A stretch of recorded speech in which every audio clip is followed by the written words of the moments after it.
Good evening, and welcome to the Young Center for Anabaptist and Pietist Studies here at Elizabethtown College. I'm Steve Nault, Director of the Young Center, and delighted to see all of you here this evening for our 2023 Kreider Lecture, Dilemmas of Generosity, Dutch Mennonite Aid to Fellow Believers, by Lydia Penner from The Hague in the Netherlands. This lecture and the seminar earlier this afternoon mark a long-awaited event, the completion of Volume 3 of Documents of Brotherly Love, Dutch Mennonite Aid to Swiss Anabaptists, Volume 3, covering the years 1712 to 1784. A massive project, and the first two volumes are laying here on the table. These are volumes 1 and 2 that provide transcriptions and translations of documents from European archives. And now Volume 3 has been completed. This project is 26 years in the making, or as we heard earlier this afternoon, in some ways it started in the 1870s, but that's another story that I won't try to summarize from this afternoon. But in its practical form, with the volumes that we see here, and the third volume began in 1997.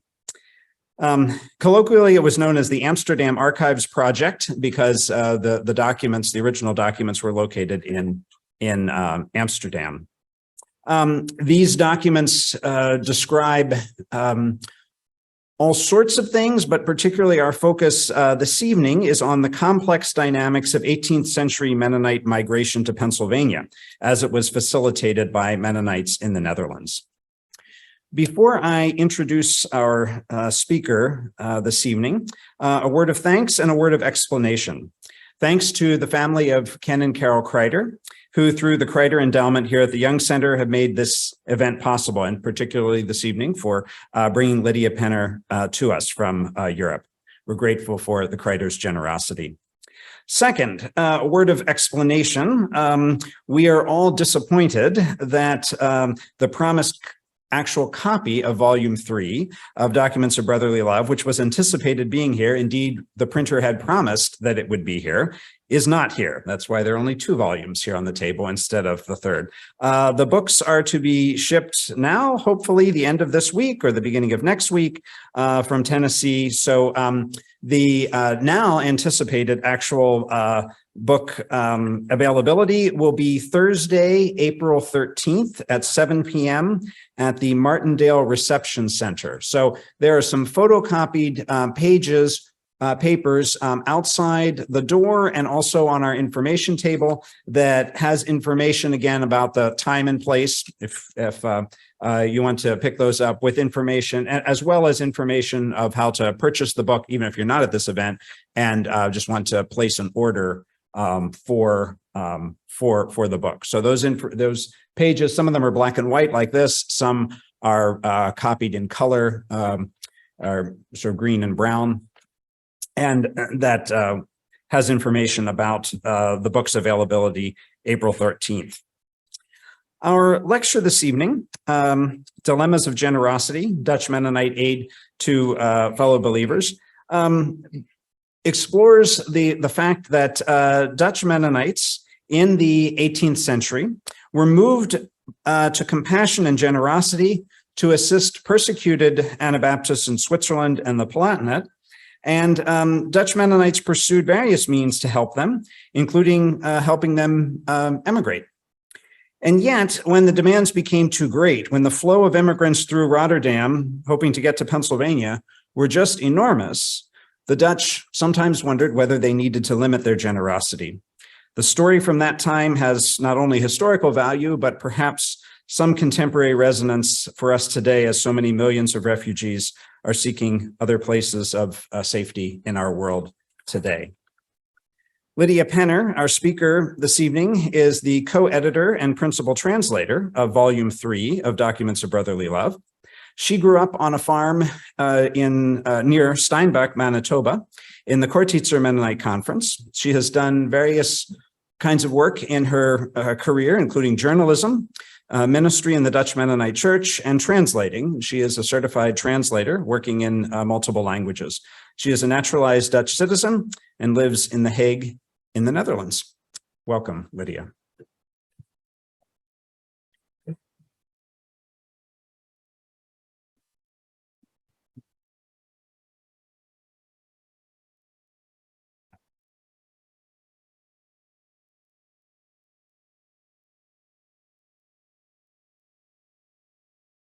Hello, friends.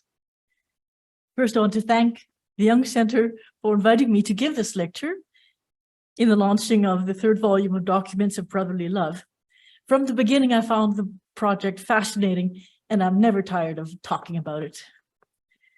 For those who were not here this afternoon, let me explain the accent you are hearing so that you are not distracted by trying to figure out where all those different sounds are coming from. My first language was Plautdietsch, the West Prussian dialect. My ancestors took with them to Russia, and from there to all the places in the world they settled, including Canada, where I grew up. I learned English in school, and it became my mother tongue, so to speak. But I've never lost the influence of Plautdietsch in my speech. And also, for 42 years, Dutch has been my language of speech, and you hear the influence of that as well.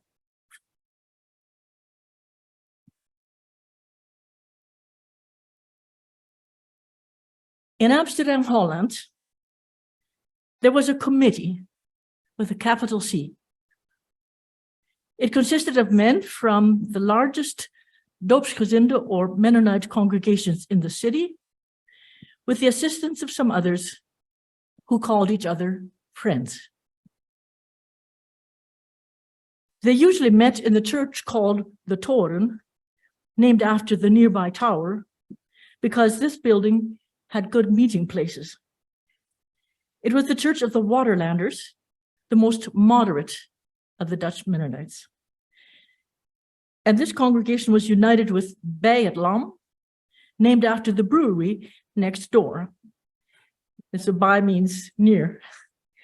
And this congregation consisted of Flemish, Frisians, and High Germans, three other of the many denominations among the Doopsgezinden and Mennonites at the time.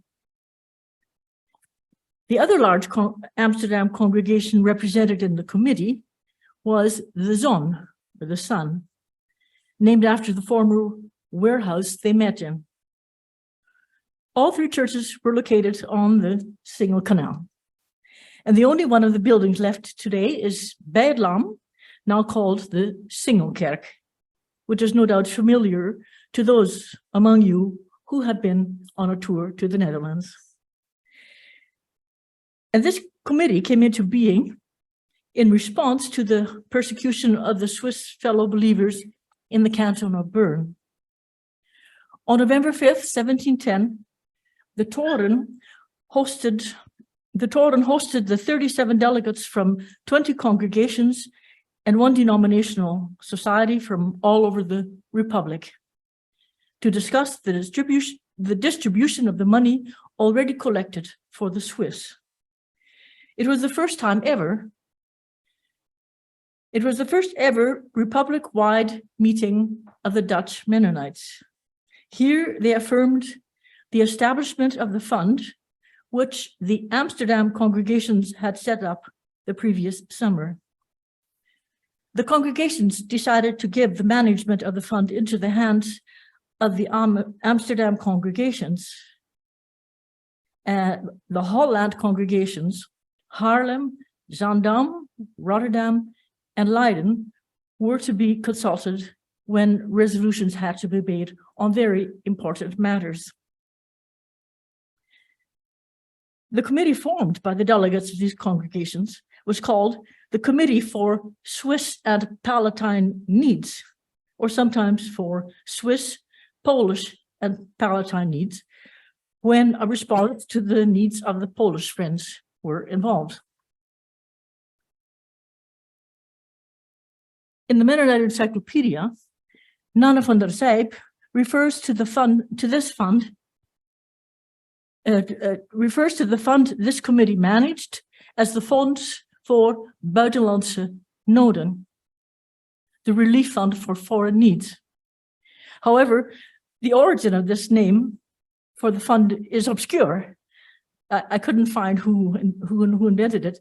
And in the documents selected for the 3 volumes of Documents of Brotherly Love, there's no reference to this name. Some writers on the subject of Dutch aid named 1660 as the origin of the fund, when a collection was held for Danzig or Gdansk in Poland.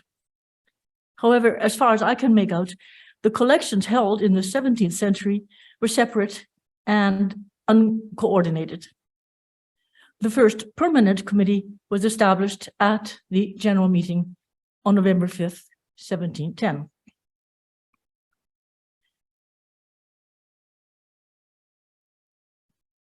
Although there was some activity on the part of the Dutch Friends for the persecuted Zurich and Bern Anabaptists in the mid-17th century, it mostly involved intercessions, pamphlet campaigns, and letters of exchange with theologians, and only a few congregations in and around Amsterdam were involved.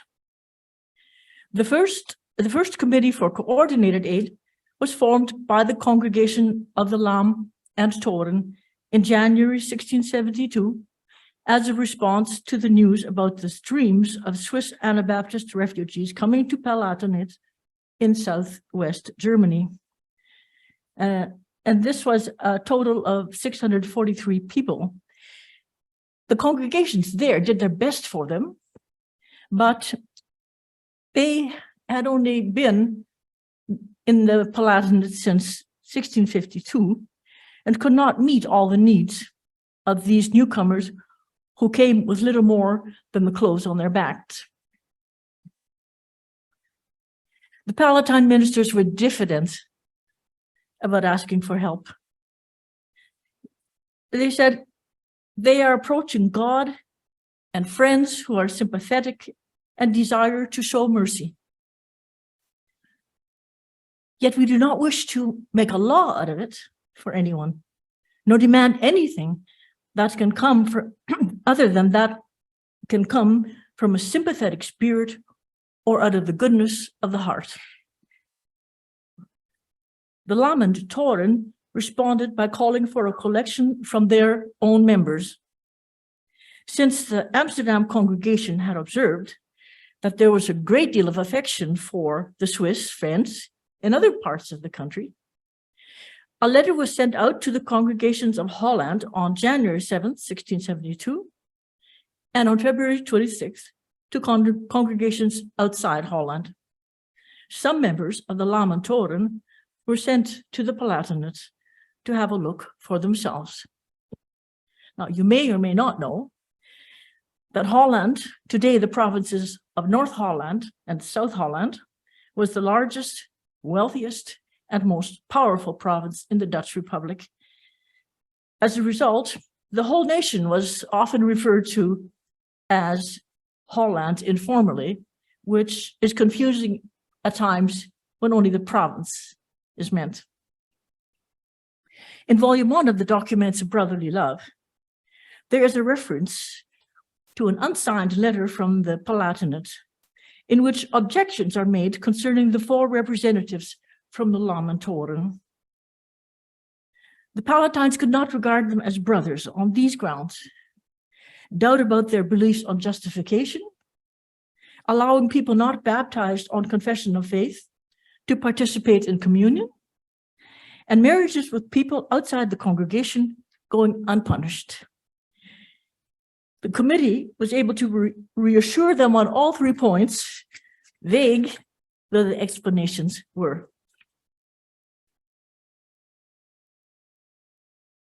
The reports of the accounting in April show that a total of 31,516 guilders was given for supplies, mostly beds and bedding, clothing, and household supplies, but also livestock, seeds, and farm equipment, and some cash. And this amounts to nearly $2 million in today's currency. The French invasion of Germany in 1689 led to another flow of Dutch guilders to the Palatinate. This time, the congregation of the Zon got on board. And as John mentioned this afternoon, in July 1690, the Zon wrote to some Palatine ministers that money had been sent. In August, it offered advice, prayers, and further financial aid. And the Zonists reported that a committee had been formed with the Lam and Tor, and that communication from the one was to be regarded as communication coming from both congregations. Now, seeing that the Zon had split off from the Lam as a result of a quarrel on theological points, this cooperation on aid must be seen as quite noteworthy. A lull in troubles in the late 1690s alleviated the necessity for sending further aid, and the committee fell apart, although the Zon sent some money separately. The Mennonite Encyclopedia reports that a total of 52,279 guilders was raised by the Dutch congregations, which would be more than $3 million today.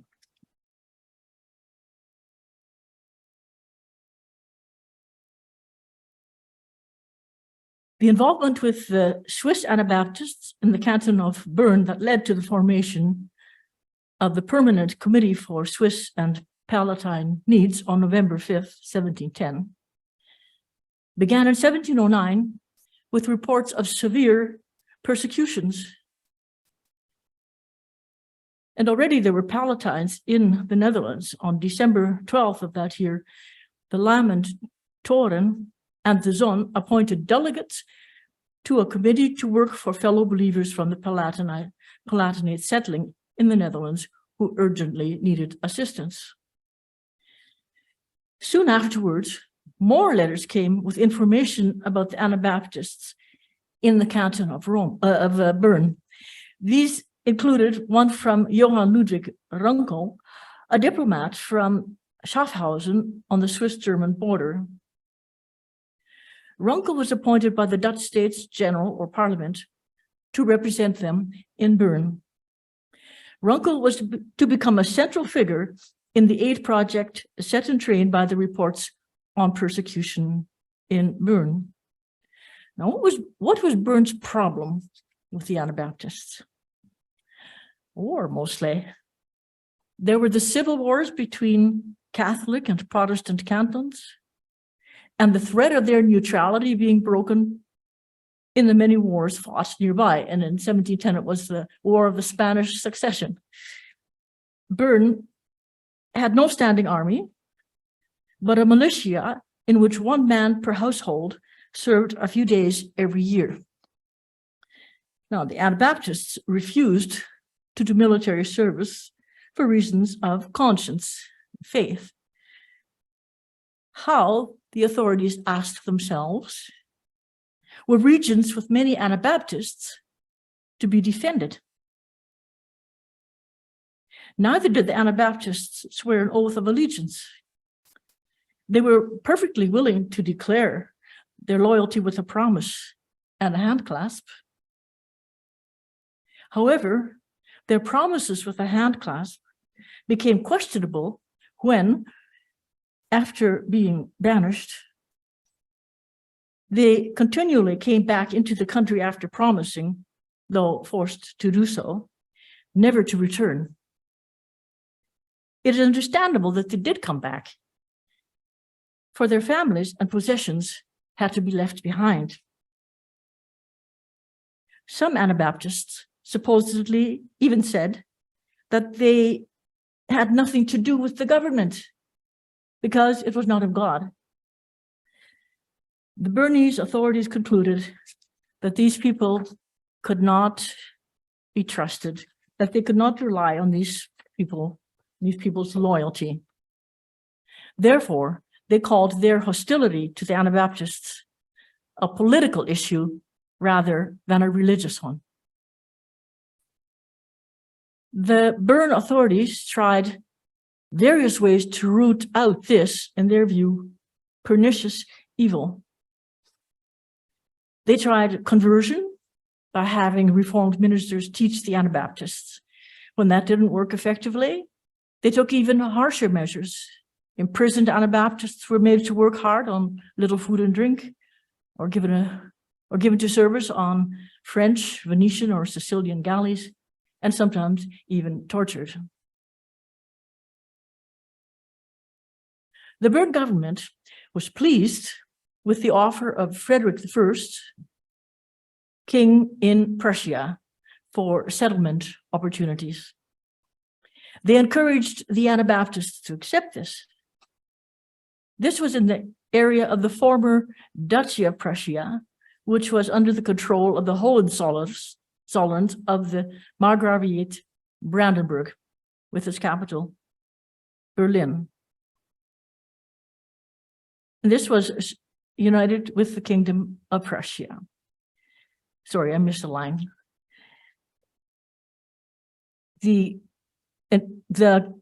Kingdom of Prussia came into being in 1701 when Frederick I made himself king there.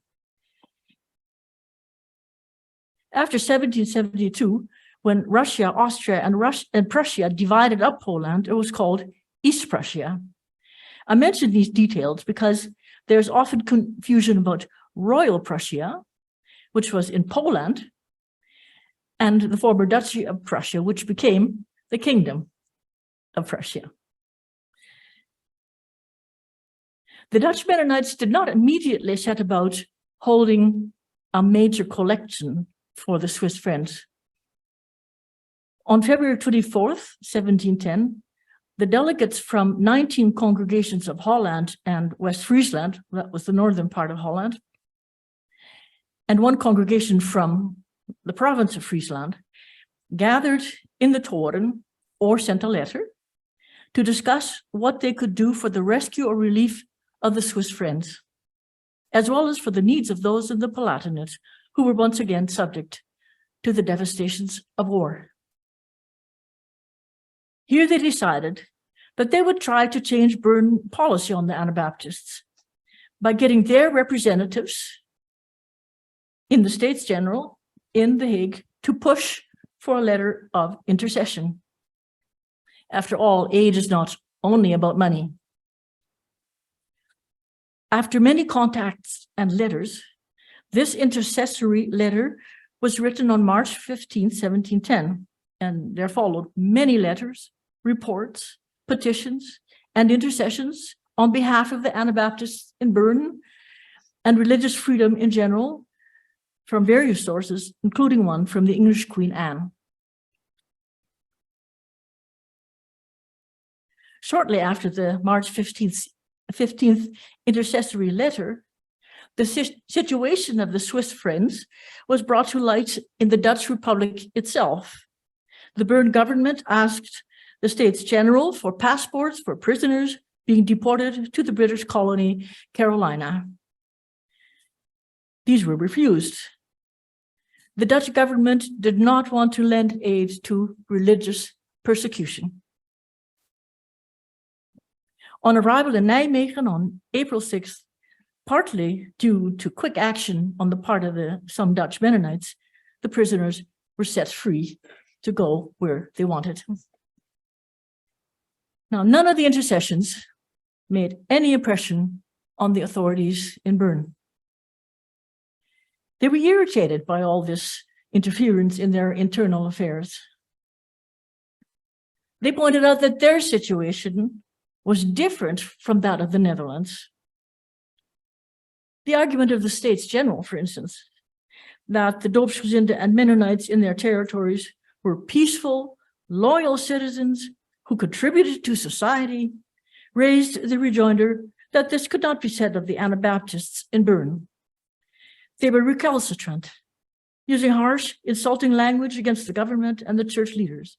They were said to have referred to the church leaders as a generation of vipers, scorpions, ravening wolves, and as locusts from the bottomless pit. Now, this language is reminiscent of the early Anabaptists in the Netherlands. They talked like that too. But even Menno Simons did that too. But Dutch Mennonites had long ago chosen to go the way of the quiet in the land to avoid negative attention. They made a point of saying that they had nothing to do with the Anabaptists whose attempt to inaugurate the kingdom of God in Münster, Germany, in 1533 ended in violence. They are not part of us, they would say. The Dutch Mennonites were in a relatively privileged position compared to Anabaptists and Mennonites in Switzerland and the Palatinate.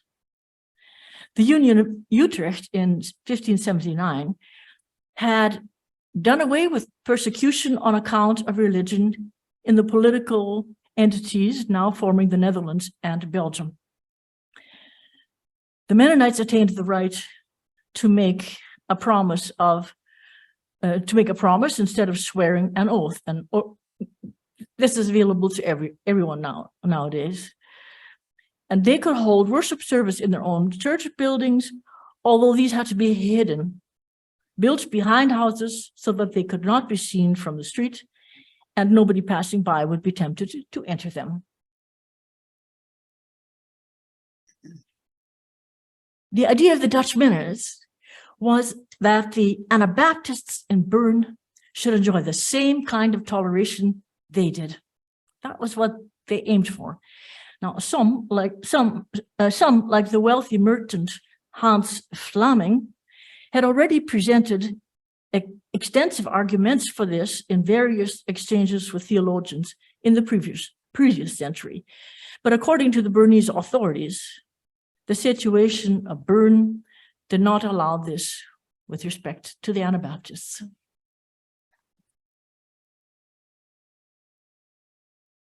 There was a factor that very likely played a role in Bern's objection to Anabaptists in the territories, which is not mentioned in the documents. 20 to 60% of Bern's income was derived from contracting mercenaries in the 18th century, and mercenaries were their main export.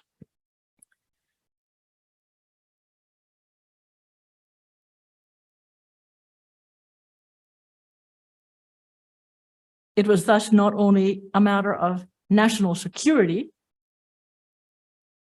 that made it necessary to remove these unrepentant pacifists from the country, but also one of economics.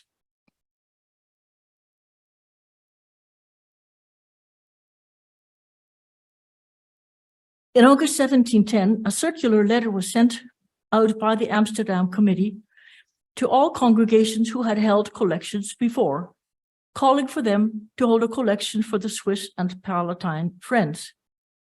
The letter announcing the Republic-wide meeting on November 5th went to other congregations as well who had not held a collection. The total amount collected after this by this meeting was 50,000 guilders, of which initially 10,000 was designated for the Swiss and later more as needed. The committee gradually came to the conclusion with Runkel, with whom they held intensive correspondence, that the best thing would be for the Anabaptists to leave the Canton of Bern, at least temporarily. They looked at various options, of which the Prussian one seemed the best, or having them come to the Netherlands. When the Swiss showed no inclination to accept the Prussia option, and the Prussian king delayed his confirmation of the negotiations made by his emissaries, the Dutch, with Runkel, decided to bring the Swiss Anabaptists to the Netherlands, where they could choose what they wanted to do in peace.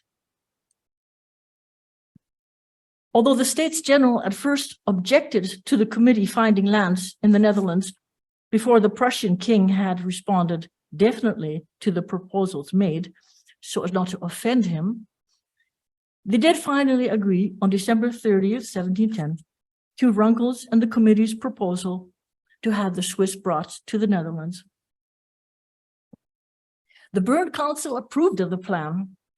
Runkel, in consultation with the committee, negotiated release of the Swiss Anabaptist prisoners, the return of the property seized, an amnesty to give them time to sell their property, exemption from immigration tax with some exceptions, and permission for reformed spouses and sympathizers to leave with the Anabaptists and the journey to the Netherlands.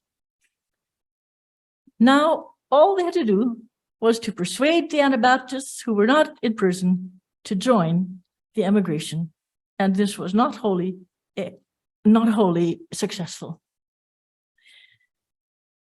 In February 1711, the prisoners were released, and on July 23rd, 1711, 4 ships left Basel with Swiss Anabaptists, both prisoners and those leaving voluntarily, and some reformed. Some of these passengers left ship at Breisach or Mannheim. 337 arrived in the Netherlands on August 3rd, 1711. After a short stay in warehouses in Amsterdam, they were distributed to various places in the eastern, more rural part of the country, where there was some land available near the city of Groningen, around Kampen, and in Friesland. It was primarily Stephen Abrahams Kramer, a brewer in Deventer in the province of Overijssel and deacon for the Groningen Old Flemish there, with Alle Dirks, his cousin in Groningen, who organized places for these people. The immigrants were supported as needed from the fund through the winter, after which the local congregation took over their care. Some of these immigrants later went to the Palatinate or Pennsylvania, while those remaining eventually integrated. For instance, the last Swiss friends remaining in Kampen joined the local Dutch congregation in 1822. Only a few went to Prussia, and the last Swiss disappeared from there in 1723. Prussia did not appeal to them for various reasons.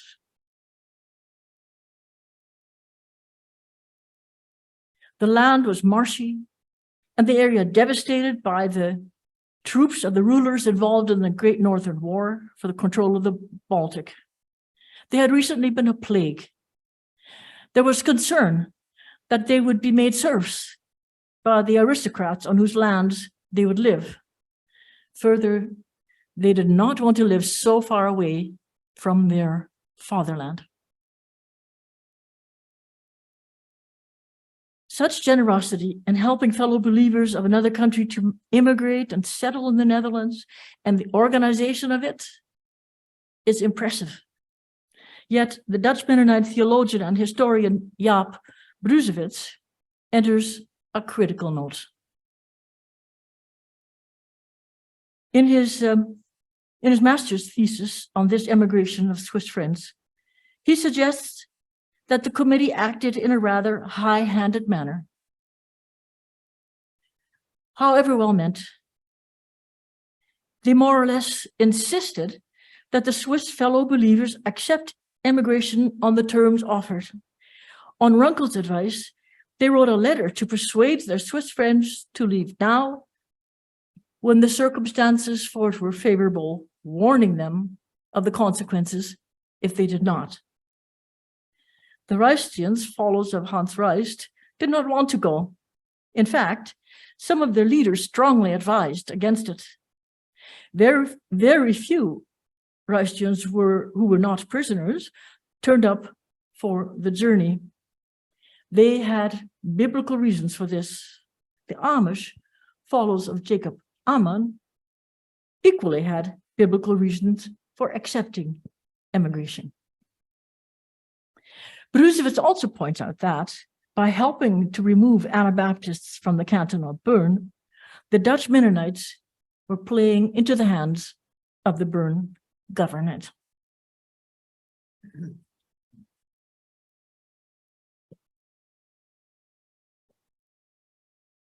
In the meantime, the Dutch Mennonites continued to support their compatriots in Poland, Lithuania, in the part called Royal or Polish Prussia, the northern part of which was the area of the Vistula Delta.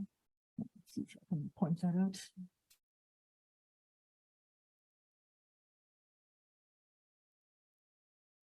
Well, anyway.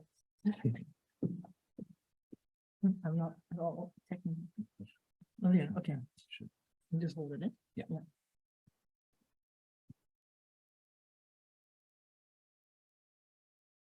This is the former Duke of Prussia, which in 1701 became the Kingdom of Prussia. This part here, and this part here is Royal Prussia.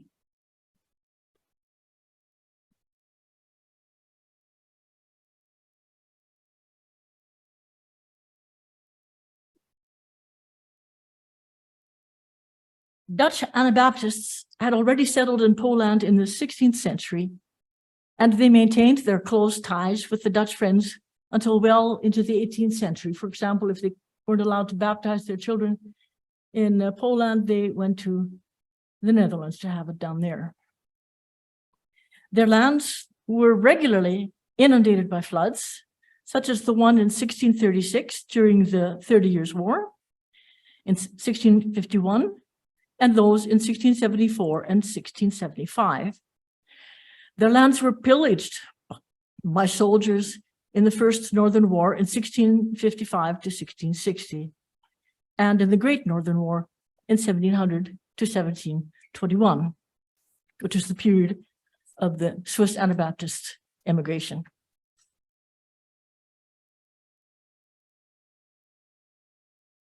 In times of such great disasters as those experienced in the early 1700s, the Prussian and Polish Mennonites could not help everyone in their communities through their institutions of mutual aid, even though they were generally prosperous.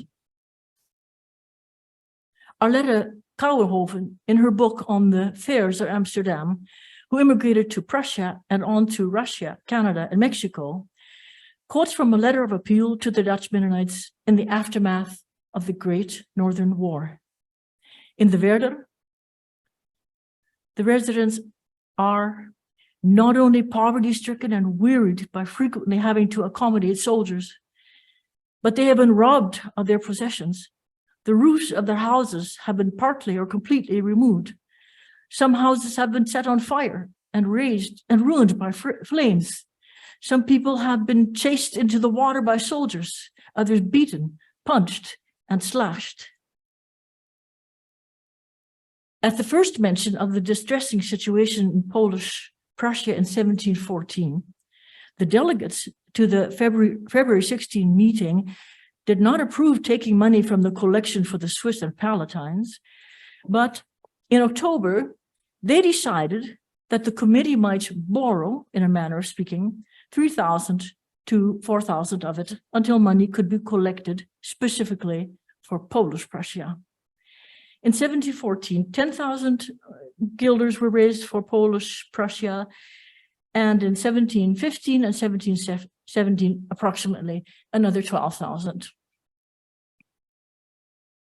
These Mennonites in Poland and Lithuania did enjoy a considerable degree of tolerance.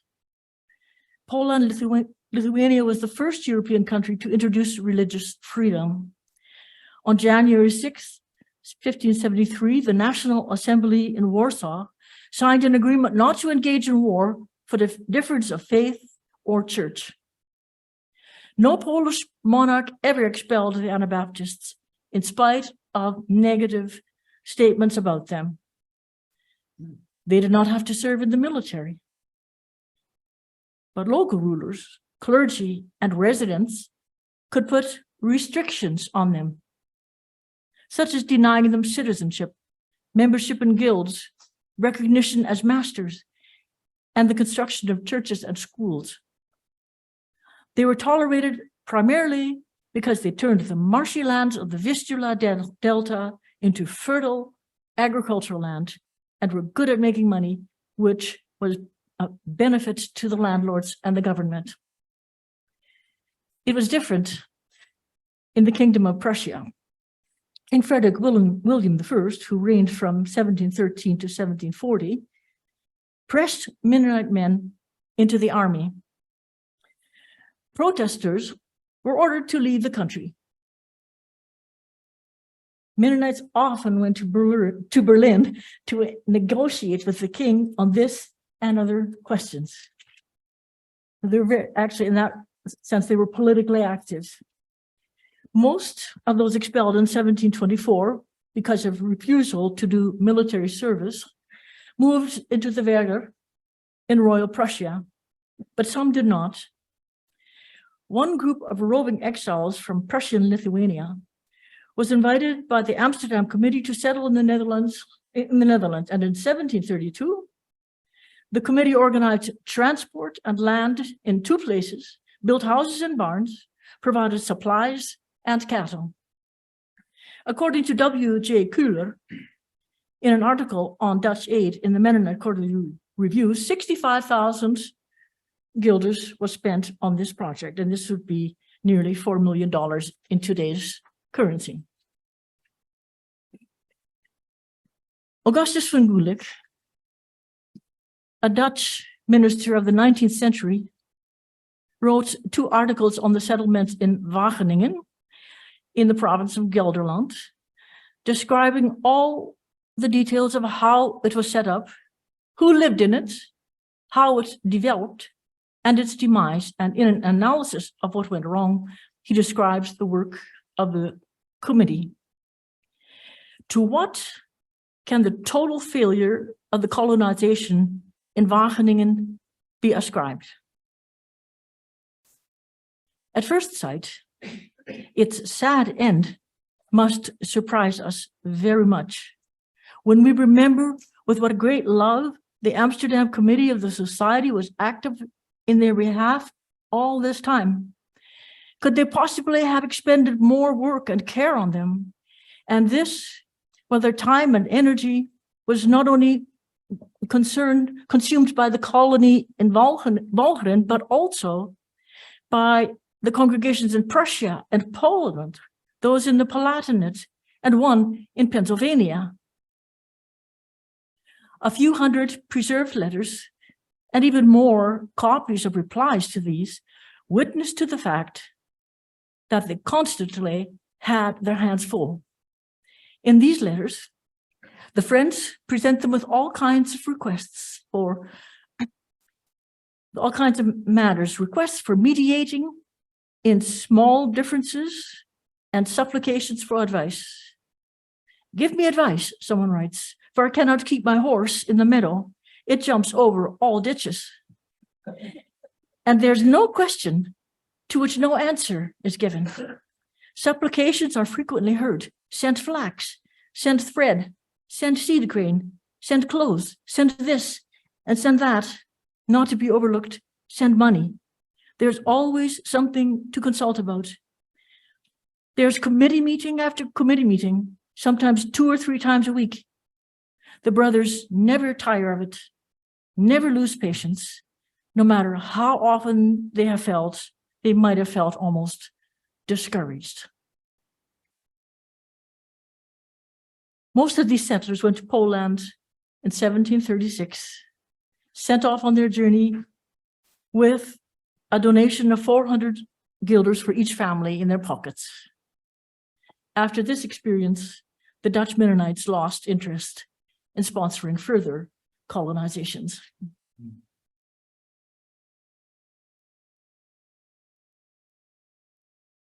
An issue beginning to develop at the time of the involvement with the Swiss friends in Bern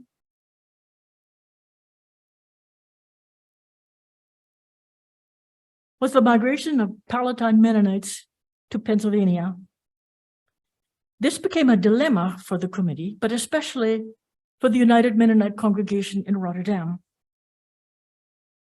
The immigrants came to this city to take a boat to England and turned to their Dutch friends in that city for help.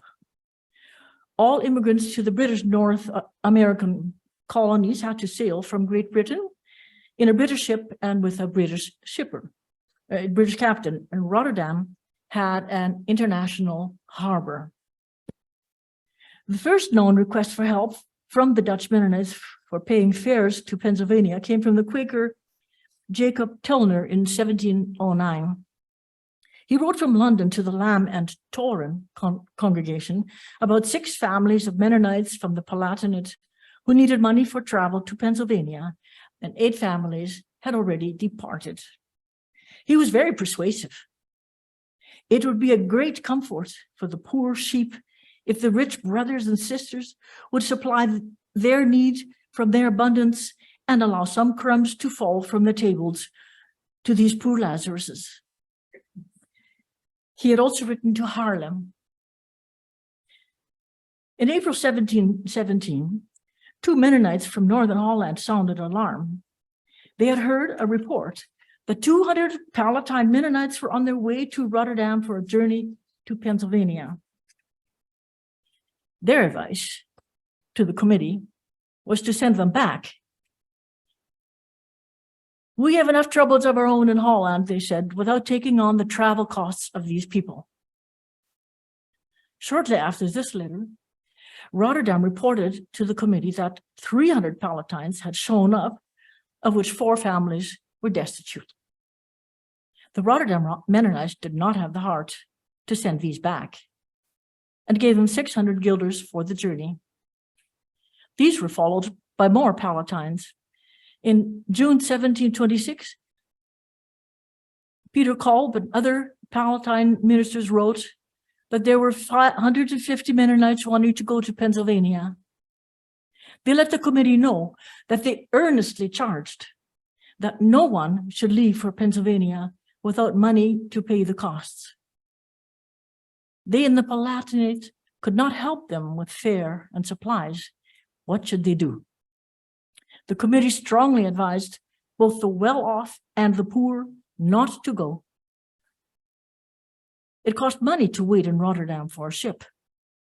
And there were few ships available because of the war between the Spanish and the British over Gibraltar. They faced injury, death, or lifetime of slavery if the Spanish captured their ship. And the committee said, we are willing to help address your needs in the Palatinate itself.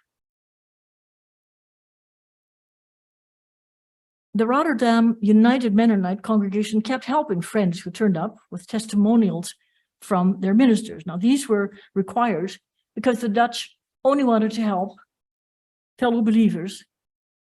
The Palatine ministers were frugal with giving them, they said, but they could not resist providing testimonials or certificates in special cases. And the Rotterdam Mennonite help was not always in the form of money. They might help them find a ship or a captain or or somewhere to stay. But then in July 1727, the Rotterdam congregation suggested to the committee that no more immigrants be registered by them, for they already had more people on their hands than they could handle. The committee then determined on a policy they tried to maintain from then on. In that same month, they wrote to Peter Kolb not to send any more immigrants. They were already using money for them that had been designated for Polish Prussia. They would refuse reports to Palatines coming to Rotterdam and needing help for their fare and supplies. Nevertheless, lured by positive reports from relatives and sometimes perhaps from merchants trading in settlers, Palatine Mennonites sailed down the Rhine to face an uncertain future.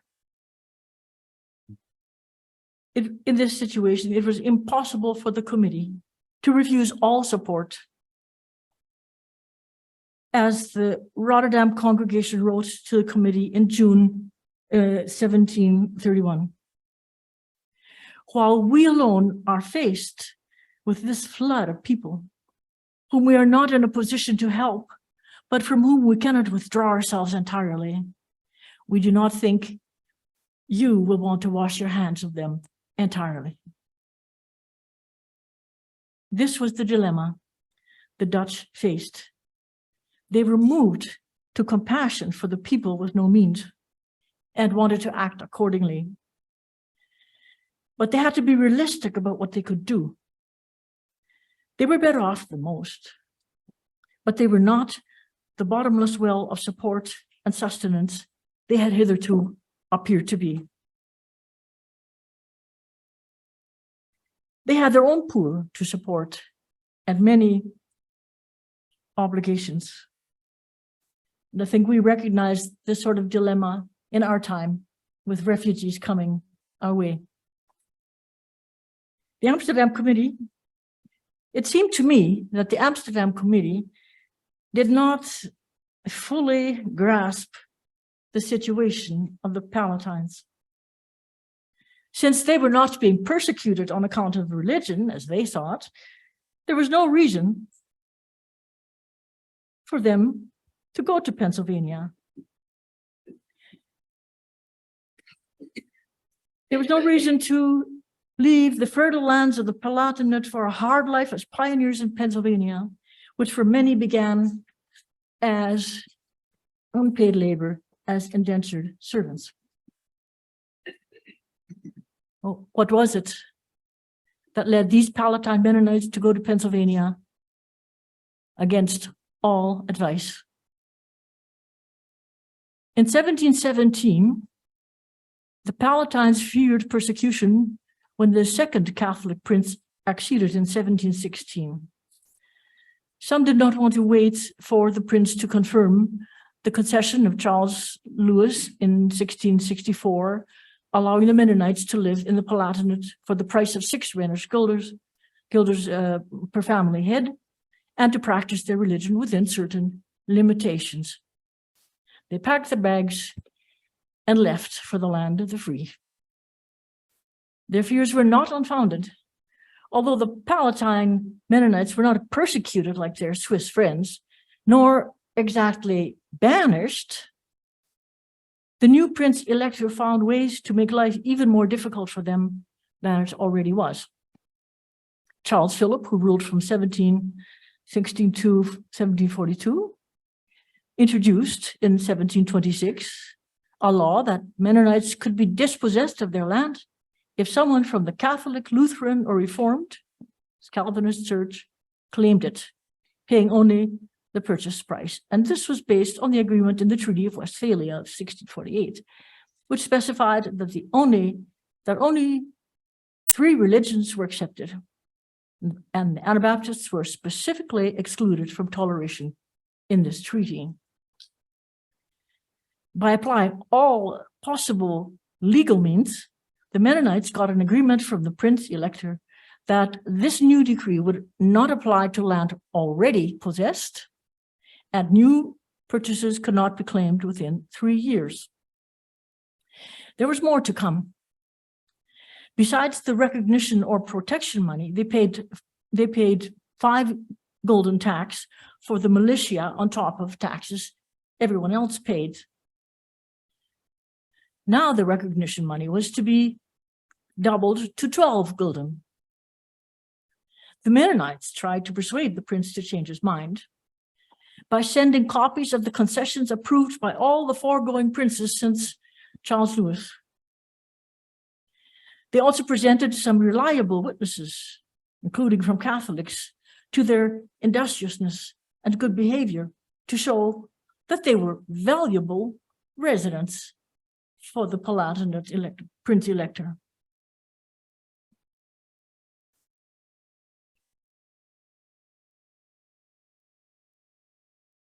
The only thing the prince conceded was that they would not pay 12 gulden per person, but per family head. He seems to have pretended that the original tax applied to individuals, not to families. The Mennonites were forced to mortgage property and borrow money to pay all these taxes. Then too, the land was so full of people that there was no room left. On top of all this, in 1743, the Palatines were again caught between opponents in a war, this time the War of the Austrian Succession. No wonder nothing could stop Palatine Mennonites from seeking a new future in Pennsylvania, where they could practice their religion freely and had hope of being able to purchase land and to keep it. The committee's repeated expression of willingness to assist the Friends in the Palatinate itself led to a new phase of aid, that of many smaller donations. The committee responded generously to requests for help when soldiers devastated the country, the land was flooded, there was drought or untimely frost, and the harvest failed, or when a minister was sick and could not work to support himself. They did require a clear description of the need, and they preferred that it be communicated through a trusted person like confirmed Minister Hans Burgholder of Geroldsheim, and that the money sent be distributed by him. In a half century, the Dutch had collected more than 274,000 guilders for the relief of fellow believers.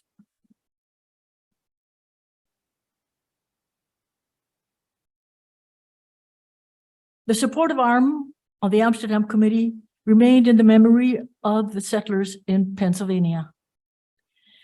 The Germantown congregation asked for Bibles and various books for edification. The committee provided some, even going so far as to translate the 1632 Confession of Dordrecht of the Frisians into English and having copies printed and sent. But they left a request for a translation of the Martelized Spiegel, Martyr's Mirror, and 1,000 printed and bound copies of it unanswered for 3 years. And then their answer was that it was too expensive. When a village in Virginia was attacked and ravaged by indigenous peoples objecting to settlers who formed a threat to their hunting grounds, the Dutch sympathetically provided aid to the survivors. The committee held its last meeting in 1758. The management of the remaining money in the fund was left to the sole discretion of the Amsterdam congregations. In 1803, the fund was dissolved. The Dutch did not cease to provide foreign aid, but it was sporadic. For instance, in the 1920s, Dutch Mennonites provided aid in the Molotchna colony in Ukraine, where the Mennonites were suffering hunger in the aftermath of attacks by anarchistic bandits and a failed harvest in the summer of 1921. They set up a committee to organize this, the General Committee for Foreign Needs. After World War II, the Dutch Mennonites gave room and board to Soviet refugees while they waited for settlements to be organized for them overseas by the Mennonite Central Committee.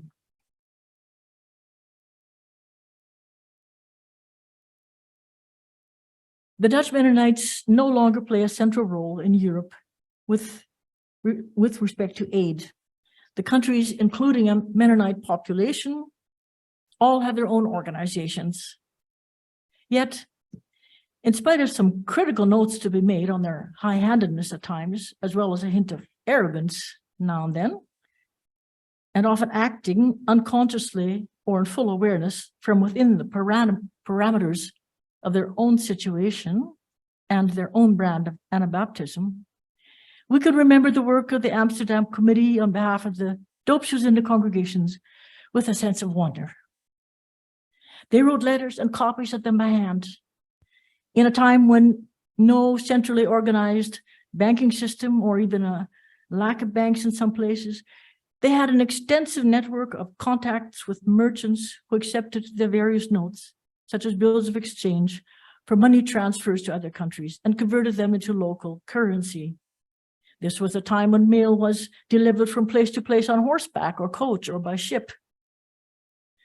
The Amsterdam Committee dealt with various cultures of Anabaptist and Mennonite faith and life. You could say it was a miracle of human effort, and their inspiration was Jesus, their strength, the Holy Spirit. Thank you for listening.